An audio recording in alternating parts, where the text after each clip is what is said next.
Welcome to double seven media. నేను మీ ఆదినారాయణ. నా video చూస్తున్న ప్రతి ఒక్కరూ లైక్ చేసి, షేర్ చేసి, కామెంట్ చేసి, అలాగే ఛానల్ను సబ్స్క్రైబ్ చేసుకోవాలని కోరుకుంటున్నాను. కూటమి ప్రభుత్వం అధికారంలోకి వచ్చి ఏడాది అవుతుంది. అయితే చంద్రబాబు గారు ముఖ్యమంత్రి అయ్యాక ఎలాంటి పరిపాలన సాగిస్తున్నారు, ప్రజలకు మంచి పరిపాలన అందుతుందా లేదా రాష్ట్రం అభివృద్ధి జరుగుతుందా అని ఒక్కసారి మనము చర్చించుకుంటే, ప్రభుత్వం అధికారంలోకి వచ్చి సంవత్సరం మాత్రమే అవుతుంది కాబట్టి రాష్ట్రం ఇప్పటికిప్పుడే అభివృద్ధి కావాలంటే కుదరదు, సమయం పడుతుంది. అయితే ప్రభుత్వం అధికారంలోకి వచ్చాక రాజధాని అమరావతిని నిర్మించాలని దానిపైన దృష్టి పెట్టింది. అలాగే పోలవరం పైన కూడా ప్రత్యేక దృష్టి పెట్టింది. ఈ రెండు నిర్మించాలనే ఉద్దేశంతో కూటమి ప్రభుత్వంలోని ముఖ్యమంత్రిగా ఉన్న చంద్రబాబు గారు భావిస్తున్నారు. ఆ రెండు నిర్మిస్తే రాష్ట్రానికి మంచి పేరు వస్తుంది. అమరావతి ద్వారా రాష్ట్రానికి ఆదాయం పెరుగుతుంది. మంచి మంచి సంస్థలు, కంపెనీలు అమరావతిలో ఏర్పడతాయి.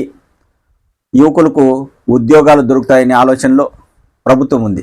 మరి అవన్నీ జరగాలంటే ఇంకా సమయం పడుతుంది. అయితే ఎన్నికల్లో కూటమి నాయకులు సూపర్ 6 పథకాలు అమలు చేస్తామని హామీ ఇచ్చారు. అందులో కొన్ని హామీలను నెరవేర్చుకున్నారు. ముఖ్యంగా ప్రభుత్వం అధికారంలోకి రాగానే చంద్రబాబు గారు పింఛన్లు పెంచి పంపిణీ చేశారు.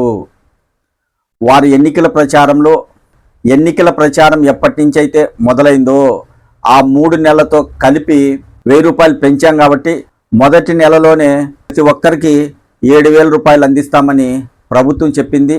అన్నట్టుగానే అధికారంలోకి రాగానే పింఛన్దారులకు 7,000 రూపాయలు అందించడంతో పింఛన్లు తీసుకున్న వారు చాలా సంతోషపడ్డారు. అలాగే వికలాంగులకు, నడవలేని వారికి, ఇలా ఆరోగ్యరీత్యా ఇబ్బందులు పడేవారికి చాలా వరకు పింఛన్లు పెరిగాయి. ఇదైతే మంచిదే. తర్వాత తీసుకుంటే దీపం పథకం కింద ఏడాదికి ప్రతి కుటుంబానికి 3 సిలిండర్లు అందిస్తామని చెప్పారు. చెప్పిన విధంగా ఆ పథకం కూడా అమలు చేశారు. ఇక ఈ జూన్లో తల్లికి వందనం, అన్నదాత సుఖీభవ పథకాలు అమలు చేయడానికి ప్రభుత్వం సిద్ధమవుతుంది. రేపు ప్రభుత్వ పాఠశాలలు తెరిచే సమయానికి విద్యార్థుల తల్లిదండ్రుల ఖాతాలలో తల్లికి వందనం పథకం కింద ప్రభుత్వం డబ్బులు వేయబోతుంది. ఇకపోతే సూపర్ 6లో చాలా పథకాలు ఉన్నాయి. అవన్నీ అమలు చేయడానికైతే సమయం పడుతుంది. ఎందుకంటే రాష్ట్రం ఆల్రెడీ అప్పుల్లో ఉంది. ఈ అప్పులకు సంబంధించిన వడ్డీలు కట్టుకుంటూ రాష్ట్రాన్ని అభివృద్ధి చేస్తూ, అలాగే ప్రజలకు కావాల్సిన వసతులు కల్పిస్తూ ముందుకు తీసుకెళ్లాలంటే పరిపాలిస్తున్న నాయకులకు కూడా అంత ఈజీ కాదు. ఎందుకంటే అర్ధాంతరంగా మన రాష్ట్రం విడిపోయింది. మన రాష్ట్రం విడిపోయేటప్పుడే దాదాపు 1,00,000 కోట్లకు పైగా మనకు అప్పులు వచ్చాయి. రాష్ట్రంతో పాటు అప్పులు కూడా మనకు రావడం జరిగింది. తెలంగాణకు తక్కువ అప్పులు వెళ్ళిపోయాయి. మన రాష్ట్రానికి మాత్రం తెలంగాణతో పోల్చుకుంటే ఎక్కువ అప్పులు మిగిలాయి. అయితే ఆ అప్పులతోనే రాష్ట్రాన్ని నడుపుకుంటూ వస్తున్నారు ఎవరైతే ముఖ్యమంత్రి అవుతున్నారో ఆ నాయకులు. గతంలో 2014 నుంచి 19 వరకు చంద్రబాబు గారు రాష్ట్రాన్ని పరిపాలించారు. ఆయన కూడా కొన్ని అప్పులు కూడా చేయడం జరిగింది. 2019 నుంచి 24 వరకు జగన్మోహన్ రెడ్డి గారు ముఖ్యమంత్రిగా ఉన్నారు. ఆయన కూడా చాలా వరకు అప్పులు చేశారు. ఆయన అప్పుల ద్వారానే నవరత్నాల్లో భాగంగా ప్రజలకు సంక్షేమ పథకాలు అందించడం జరిగింది.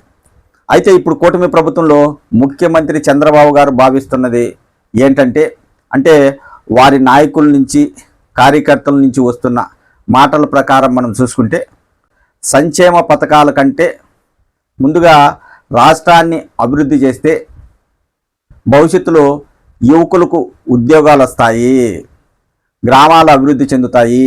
ప్రతి గ్రామంలో సీసీ రోడ్లు వేయడం వల్ల అన్ని సౌకర్యాలు పేదలకు కల్పించినట్లవుతుంది. సంక్షేమ పథకాలతో పాటు అభివృద్ధిపై కూడా ప్రత్యేక దృష్టి పెడితే రాష్ట్రం అన్ని విధాల అభివృద్ధి చెందుతుందని ప్రభుత్వ పెద్దలు భావిస్తున్నారు. మొత్తానికైతే ప్రభుత్వం ఏర్పడి ఏడాది అవుతుంది కాబట్టి సూపర్ 6 పథకాలు మాత్రం అన్నీ అమలు చేయలేదు. రాష్ట్రాన్ని అభివృద్ధి చేయాలని నాయకులు భావిస్తున్నారు. అయితే రాష్ట్రం అభివృద్ధి చెందాలి, అది కనిపించాలి అంటే ఇంకా 2-3 సంవత్సరాలు సమయం పడుతుంది. ఇప్పటికిప్పుడే రాష్ట్రం అభివృద్ధి చెందినట్టు కనిపించదు. ఇక 2-3 సంవత్సరాలు పోతే తర్వాత మన రాష్ట్రానికి ఏ కంపెనీలు వచ్చాయి, ఎంతమంది యువకులకు ఉద్యోగాలు కల్పించారు, గ్రామాలు ఎలా అభివృద్ధి చెందాయి, రాష్ట్రంలో ప్రధాన రహదారులు ఎన్ని వేల కిలోమీటర్లు వేశారు, ఇలా పలు రకాలుగా ప్రభుత్వం గురించి చర్చించుకోవచ్చు. ఇప్పటికిప్పుడు ప్రభుత్వం అభివృద్ధి చేయలేదని చెప్పలేం, అలా అని చేసిందని చెప్పలేం. ఈ రెండు చెప్పడం చాలా కష్టం. ఇంకా సమయం ఉంది కాబట్టి తర్వాత కూటమి ప్రభుత్వ పరిపాలనపై ప్రజలు ఒక నిర్ణయానికి వచ్చే అవకాశం ఉంటుంది.